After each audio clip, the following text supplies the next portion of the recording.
Good morning class. आज हम लोग पढ़ेंगे फाइलम एनेलिडा। ये जो एनेलिडा वर्ड है ये दो वर्ड से मिलके बना है। एक लैटिन वर्ड है एन्युलस जिसका मीन्स होता है लिटिल रिंग। दूसरा ग्रीक वर्ड है इडोस जिसका मीन्स होता है फॉर्म। तो इस फाइलम के जो एनिमल्स होते हैं उनमें लिटिल रिंग फॉर्म होती है, पूरी बॉडी पर लिटिल रिंग फॉर्म होती है। अब हम लोग इसके जनरल फीचर्स के बारे में देखते हैं। हैबिटेट की बात करें आवास की तो ये समुद्री, अलावड़ी या थल पर पाए जाते हैं। ये मेराइन वाटर में भी पाए जाते हैं, फ्रेश वाटर में भी पाए जाते हैं और टेरेस्ट्रियल भी होते हैं।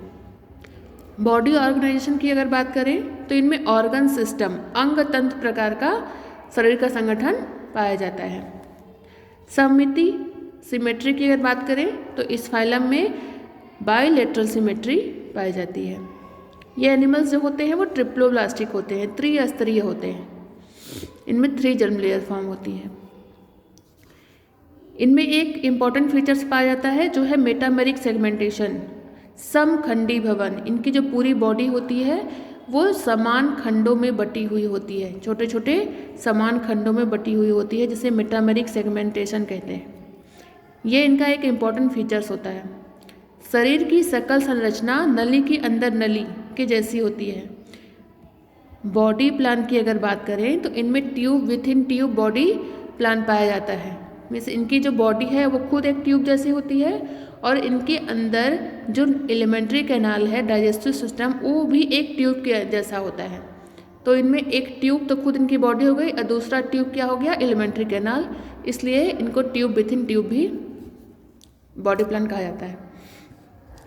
Close type of circulatory system पाया जाता है।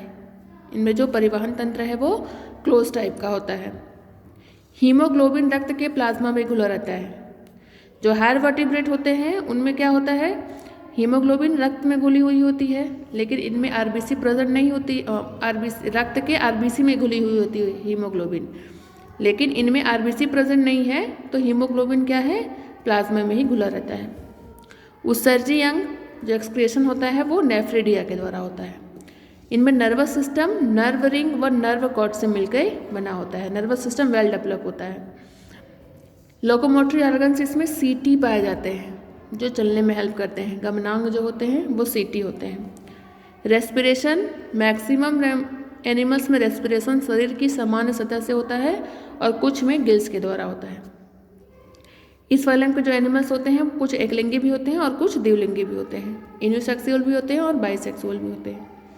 इनमें जो डेवलपमेंट है, परिवर्धन है, वो डायरेक्ट या इनडायरेक्ट दोनों होता है। हम लोग जानते हैं डायरेक्ट में लार्वा स्टेज क्या होती है, एब्सेंट होती है। इनडायरेक्ट में लार्वा स्टेज प्रेजेंट होती है और डायरेक्ट में एब्सेंट होती है। आहार नाल सीधी होती है, एलिमेंट्री कैनाल जो होती है वो एकदम सीधी होती है।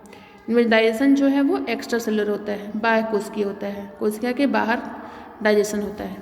अब हम लोग इसे क्लासिफिकेशन की बात करें तो फाइलम एनेलिडा को 3 क्लासेस में डिवाइड किया गया है। पहला है पॉलीकीटा, ओलिगोकीटा और हिरुडीनिया। अब हम लोग इसके क्लासिफिकेशन को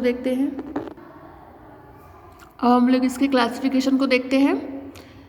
जैसे पहला क्लास है Polychaeta, ओलिगोकीटा second class, third class है हिरुडीनिया। तो इसका हम लोग कंपैरेटिव स्टडी करेंगे। आवास हैबिटेट की बात करें तो क्लास पॉलीकीटा के जो मेंबर्स होते हैं वो मेराइन वाटर में पाए जाते हैं, समुद्र जलीय होते हैं। ओलिगोकीटा के जो मेंबर्स होते हैं वो टेरेस्ट्रियल होते हैं, थल पर पाए जाते हैं।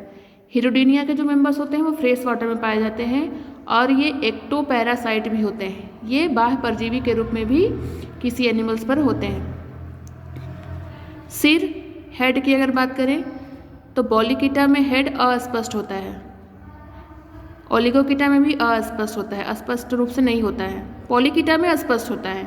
ओलिगोकीटा और हिरुडीनिया में जो हेड होते हैं वो अस्पष्ट होते हैं, क्लियर कट नहीं होते हैं, क्लियर नहीं दिखाई देते हैं। टेंटेकल्स की बात करें तो पॉलीकीटा में हेड क्या है, स्पष्ट है, क्लियर कट है, तो इसमें टेंटेकल्स प्रेजेंट होते हैं। ओलिगोकीटा और हिरुडीनिया में जो टेंटेकल्स है वो एब्सेंट होते हैं। सकर्स की बात करें, चूसक की, तो चूसक मीन्स क्या होता है, एडहेसिव ऑर्गन्स होते हैं जो किसी भी एनिमल्स में अटैच होने के काम में आते हैं। तो पॉलीकीटा और ओलिगोकीटा पैरासाइट नहीं है तो इनमें सकर्स क्या होते हैं, एब्सेंट होते हैं। हीरोडिनिया के मेंबर्स क्या होते हैं? एक्टोपैरासाइट होते हैं, इसलिए इसमें सकर्स क्या होते हैं? प्रेजेंट होते हैं। नंबर ऑफ बॉडी सेगमेंट की बात करें, इनकी पूरी बॉडी सेगमेंटेड होती है, हम लोगों ने पढ़ा था अभी। तो सेगमेंट की जो संख्या होती है वो पॉलीकीटा में और ओलिगोकीटा में अनिश्चित होती है, फिक्स नंबर नहीं होता उनका। लेकिन हीरोडिनिया में क्या होता है? इनका नंबर क्या होता है? फिक्स होता है, 33 सेगमेंट पाया जाता है। क्लाइटेलम की बात करें, क्लाइटेलम मीन्स क्या होता है? इसको हम लोग समझेंगे जब इसके एनिमल्स के बारे में पढ़ेंगे। पॉलीकीटा में क्लाइटेलम अब्सेंट होता है, ओलिगोकीटा में प्रेजेंट होता है, जो 14, 15 और 16 सेगमेंट में पाया जाता है, और हीरोडिनिया में केवल जनन काल के समय बनता है। लार्वा की बात करें तो पॉलीकीटा में लार्वा प्रेजेंट होता है, ओलिगोकीटा में लार्वा अब्सेंट होता है, और हीरोडिनिया में भी लार्वा अब्सेंट होता है। हम लोगों ने पढ़ा था कि इनमें डायरेक्ट और इनडायरेक्ट दोनों टाइप्स के डेवलपमेंट होते हैं। ठीक है, तो जिनमें लार्वा अब्सेंट है उसमें डायरेक्ट डेवलपमेंट है, जिनमें लार्वा अब्सेंट है उसमें डायरेक्ट डेवलपमेंट है, और जिसमें उपस्थित है उसमें इनडायरेक्ट डेवलपमेंट है। एग्जाम्पल, तो एग्जाम्पल में आएगा इसमें नेरिस, हेट्रोनेरिस, इसमें फेरेटिमा, केचुआ आता है ओलिगोकीटा में, और हीरोडिनिया में एक हीरोडिनेरिया, जिसको नॉर्मल भाषा में हम लोग जोक भी कहते हैं, और फेरेटिमा को केचुआ। नेक्स्ट हम लोग पढ़ेंगे अगली क्लास में।